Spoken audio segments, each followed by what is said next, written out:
Hey guys, welcome to our YouTube channel, and in today's video I'm gonna show you how to log in to your Pinterest account.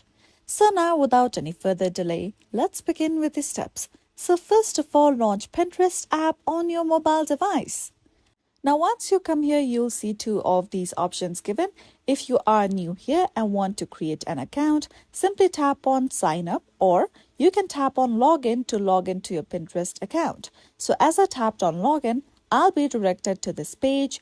You can continue with Facebook, continue with Google, or even continue with Apple ID in order to log in. So for now, I'm just going to use my email address and simply enter my password in order to log in. So now let me enter my email address here. Here we go. Now I'm just going to simply enter my Pinterest account's password. After entering in your details, simply tap on the option of login at the bottom of your screen. Now let's wait for some time.